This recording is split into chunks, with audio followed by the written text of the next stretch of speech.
Goyo Cárdenas. Imagina la escena. Noche oscura en una calle tranquila de la Ciudad de México. Un jardín donde la tierra removida yace como un secreto enterrado. Moscas que revolotean. Un hombre aparentemente normal con un interior perturbador. La historia de Goyo Cárdenas se ha convertido en una de esas leyendas urbanas que conviven con los hechos. Mezcla de verdadero crimen, sensacionalismo periodístico, transformación social y preguntas inquietantes acerca de lo macabro que puede esconderse detrás de lo cotidiano. Este guión explorará todos esos ángulos. Gregorio Cárdenas Hernández nació, según los reportes, alrededor de 1915. Aunque la fecha exacta no pudo confirmarse con certeza. Era originario, al menos en parte, del estado de Veracruz, y más tarde se trasladó a la zona del entonces Distrito Federal. Desde joven presentó ciertas características inusuales que los reportes periodísticos de la época, y los posteriores, señalan como posibles señales de alarma. Tuvo una infancia marcada por crueldad hacia los animales. También presentaba enuresis, dificultad para controlar la orina, lo cual le generaba vergüenza y aislamiento. A pesar de todo lo anterior, era un alumno destacado. Mostró coeficiente intelectual superior al promedio y se formó originalmente en química. Hacia 1942 ya era adulto joven, alrededor de 26 o 27 años según los reportes, e independiente, rentando una casa en la calle Mar del Norte, en la colonia, o cerrada, Tacuba de la Ciudad de México. Este lugar, que parecía ordinario, se convertiría en escenario de secretos oscuros. Entre agosto y septiembre de 1942, se produjo una serie de asesinatos que estremecieron a la ciudad. Su apodo en prensa fue el Estrangulador de Tacuba. Las víctimas fueron 4 mujeres. La primera, de 16 años, con quien tuvo relaciones y luego le quitó la vida. La segunda víctima, identidad no tan bien documentada. La tercera, identificada como Rosa Reyes Quirós, una trabajadora sexual que se negó a tener relaciones con él. La cuarta, joven de 21 años llamada Graciela Arias Ábalos, estudiante de la UNAM, que según los reportes era objeto de su amor obsesivo y rechazo. Una de las partes más escalofriantes del caso es cómo los restos fueron ocultados en el jardín de su casa. En la casa número 18 de la calle Mar del Norte se hallaron restos enterrados a flor de tierra. Una vecina declaró: la tierra estaba suelta, como si alguien hubiera profanado la tierra y arrancado las matitas de raíz. Se recogieron desde zapatos de mujer hasta ropa interior entre la tierra removida. En un momento, Cárdenas declaró: me sentí raro y exasperado por la humillación. La jalé con las 2 manos. También se menciona que practicó perversidades con el cuerpo de su última víctima. En los interrogatorios, Cárdenas manifestó un profundo odio hacia las mujeres. Un diario reportó: los crímenes del Goyo Cárdenas eran, en una palabra, desconcertantes. Le había quitado la vida a 4 jóvenes indefensas, luego de tener relaciones sexuales con ellas.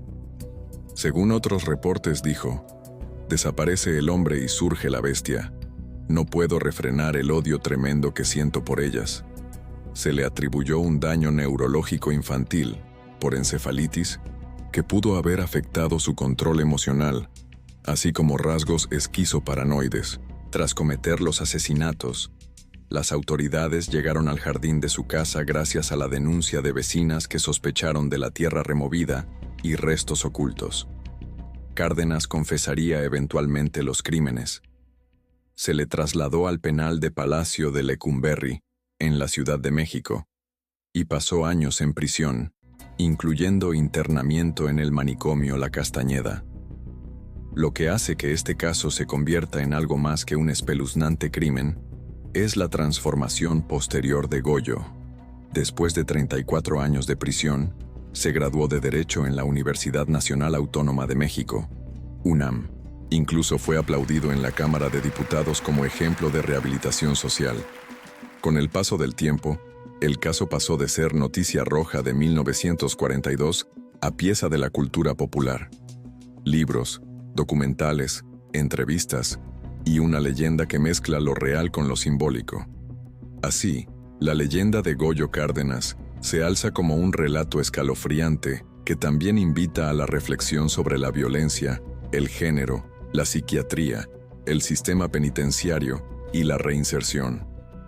Los medios han recogido varios de los siguientes elementos: que Cárdenas fue el primer asesino serial de mujeres en México, registrado con claridad; que usó métodos extremos, estrangulamiento, enterramiento clandestino, necro, sustancias químicas para impedir la identificación; que su inteligencia era notable, factor que tanto sorprendía como provocaba temor; un hombre culto capaz de actos monstruosos; que su reinserción en la sociedad parecía casi milagrosa o escandalosa, según el punto de vista; graduación en Derecho, vida pública. Algunos relatos populares han añadido elementos que fortalecen la leyenda: que en el jardín de su casa creció un árbol de granadas plantado sobre la tierra donde fueron enterradas las víctimas. Una mujer que vendía por la zona decía: ahí, donde estaba el árbol de las granadas, nos platicaban, ahí enterraban a las señoras que estrangulaban. Que tras la entrada de las autoridades, el lugar ya no volvió a ser habitado por muchas personas, por el mala fama del sitio; que hubo una especie de plaga de moscas alrededor del sitio del enterramiento, añadida para intensificar lo macabro. Hay varios factores que hacen que la historia de Goyo Cárdenas perdure. La contradicción: un hombre aparentemente normal, inteligente, bien formado, que comete crímenes terribles. El contexto de género: asesinó mujeres jóvenes, algunas víctimas vulnerables, trabajadoras sexuales, estudiantes, lo que abre el tema de la violencia contra las mujeres. El elemento clandestino y macabro: cuerpos enterrados en un jardín, la normalidad del entorno, la cercanía geográfica al centro urbano. La transformación posterior: que el asesino haya logrado rehabilitarse y continuar su vida genera preguntas sobre la justicia, el castigo, la rehabilitación, lo que asusta tanto como lo horroriza. ¿Qué llevó a Gregorio Goyo Cárdenas a cometer esos actos? A continuación, algunas explicaciones, no todas comprobadas, que emergen de los análisis periodísticos, psiquiátricos y culturales. Se menciona que, de niño, sufrió encefalitis, lo que pudo dejar daños neurológicos que afectaran el control de impulsos. También se reportó que psiquiatras de la época diagnosticaron tendencias sádicas, esquizoparanoides y homosexualidad reprimida. En algunos reportes, Cárdenas declaró que su esposa le había sido infiel, lo que disparó su odio hacia el sexo femenino.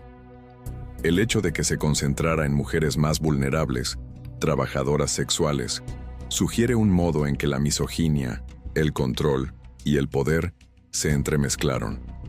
A diferencia de muchos asesinos impulsivos, Cárdenas aparentemente planificó sus actos: enterramientos, manipulación de cuerpos, uso de químicos, lo que hace que suprimirlo como simple imbecilidad criminal sea insuficiente.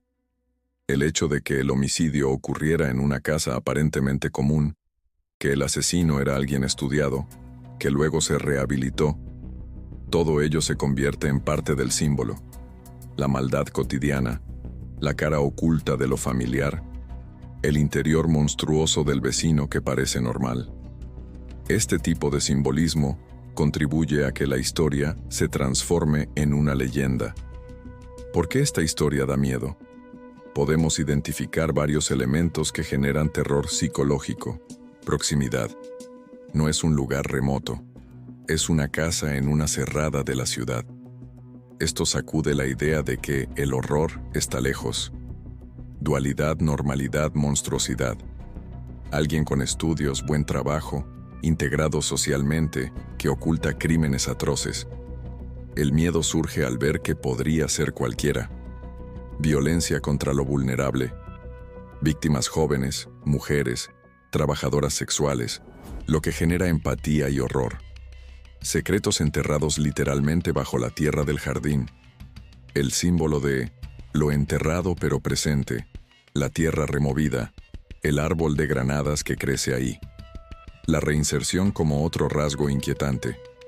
La idea de que el asesino sale, se titula, habla, da conferencias. ¿Es rehabilitación o impunidad? Esa duda genera un temor ético y social, la transformación en leyenda urbana.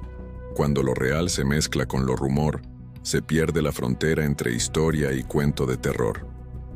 Gregorio Cárdenas Hernández llegó al mundo sin que se supiera la fecha exacta.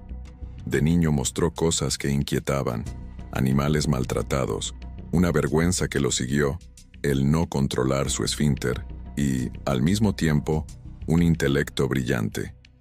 Era el alumno que sobresalía. ¿Qué despierta dentro de un joven que acumula este tipo de señales? En él, nadie lo sospechaba aún.